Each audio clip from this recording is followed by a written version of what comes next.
ఎనకట సామదాన భేద దండోపాయాలతోని లొంగ తీసుకునేది అని పెద్దలు చెప్తారు కదా. హాగో దాంట్లే భేదాన్ని నమ్ముకున్నట్టున్నది కాంగ్రెస్ పార్టీ.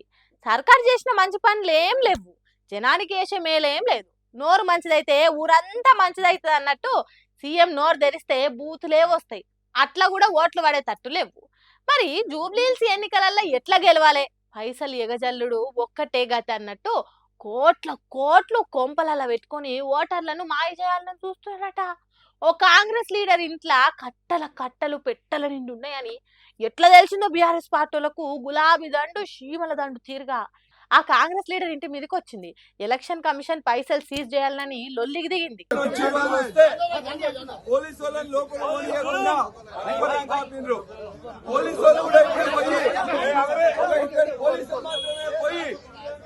మిగతా వాళ్ళందరూ మీడియా రాకుండా అడ్డుకుంటున్నారు. ఇవాళ పొద్దునాగే టీఆర్ఎస్ నాయకులు మరి జనార్దన్ రెడ్డి ఎక్స్ఎమ్మెల్యే మీద, అదే విధంగా ఇతర ఎమ్మెల్సీలు రవీంద్రరావు మీద కూడా ఇవాళ దాడి చేసిండ్రు.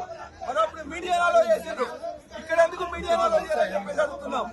ఖచ్చితంగా మీడియాను ఎంత గేట్ ఉన్నది వాళ్ళు పెట్టిన వాళ్ళకి ఇన్ఫర్మేషన్ సెంట్రల్ ఏజెన్సీస్ కి ఏదైతే ఇన్ఫర్మేషన్ ఉందో ఇక్కడ పోలీస్ కుమ్మక్కై ఇక్కడ ఉన్న మీడియా రానియట్లేదు.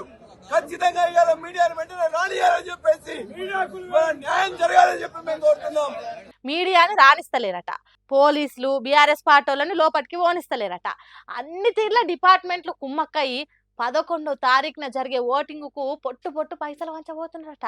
ఇగో గిది ప్రజాప్రభుత్వం, ఇగో గిది రాజ్యాంగబద్ధంగా నడిచే సర్కారు. జూబ్లీహిల్స్ నియోజకవర్గంలో ఉన్న ఎర్రగడ్డ డివిజన్ ప్రేమ్ నగర్ ఏరియాలో జరిగింది లొల్లి. కాంగ్రెస్ పైసలు వంచడానికి ఒక్క ఏరియాలే కాదు, ఓ 10-15 జాగాలలో బ్యాగులు నింపుకొని తయారుగా ఉన్నదట. ఇట్లా కూడా జనం పైసలు తీసుకొని ఓట్లు వేయాలనుకుంటే రిగ్గింగ్ చేసి ఓటింగ్ కు రానోళ్ళ ఓటు కాంగ్రెస్ పార్టీ వాళ్ళే వేసుకొని గెలవాలనే చక్కని ప్లానింగ్ లో కూడా ఉన్నారట. కానీ మేమేం తక్కువ కాదన్నట్టు గులాబీ దండు ఎక్కడికక్కడ కాంగ్రెస్ పార్టీలో మూటలు దొరకబట్టే పనే ఉన్నారట. కానీ జూబ్లీహిల్స్ జనాలు కాంగ్రెస్ వాళ్ళ చిల్లర పైసలకు లొంగమని గట్టిగానే నిర్ణయం తీసుకున్నారట. ఇగో చూడాలి, లెక్కకైతే పట్టుకున్నదల్లా బంగారం అవుతున్నది అంటారు. కానీ సీఎం రేవంత్ రెడ్డి నోట్ల నుంచి ఏ మాట బయటకు వచ్చినా తనకే అడ్డం తిరుగుతున్నది. సీఎం టాప్ గేర్ వేద్దాం అనుకుంటే అది రివర్స్ గేర్ అవుతున్నది. మొన్న జూబ్లీహిల్స్ ఎన్నికల ప్రచార రోడ్ షోలో మాట్లాడుకుంటా కాంగ్రెస్ పార్టీ లేకుంటే ముస్లింల బతుకు లేదు అన్నట్టు మాట్లాడింది కదా. ఆగో దానికి ఓ సాయబన్న चंपल जारिसिनट्टु समाधान చెప్పి हमारा चीफ मिनिस्टर 2 दिन पहले ये बोल दिया था कि कांग्रेस है तो मुसलमान है, और बेवकूफ को यही नहीं मालूम कि मुसलमान है तो तेरी कांग्रेस है। और आज पूरे मुल्क के अंदर तेरी कांग्रेस का वजूद हम मुसलमानों के वोटों की बुनियाद पर है। अगर मुसलमान तुझे उठाकर पटकने पर आ जाए, चैलेंज है अब्दुल मोइज शामजी का, कल इलेक्शन रखा के देख दे, फिर परसों तेरा ख्वाब बन जाएगी तेरी ये सीएमशिप की सीट। जब हद से ज्यादा मस्ती चढ़ती है ना तो ऐसी बातें जबान पर आती। మేముండుడు కాదు, ఈ బేవకూఫ్ కు ముస్లింలు లేకుంటే కాంగ్రెస్ పార్టీ ఉండదన్న సంగతి తెలియదు. నీకు దమ్ముంటే రేపు ఎన్నికలు పెట్టు, నీ సీఎం సీటు ఉంటే అడుగు అంటున్నాడు. అన్నట్టు గట్టిగానే గరమైండు. పొగరు బల్పు నెత్తికెక్కితే గిసొంటి మాటలే వస్తాయి.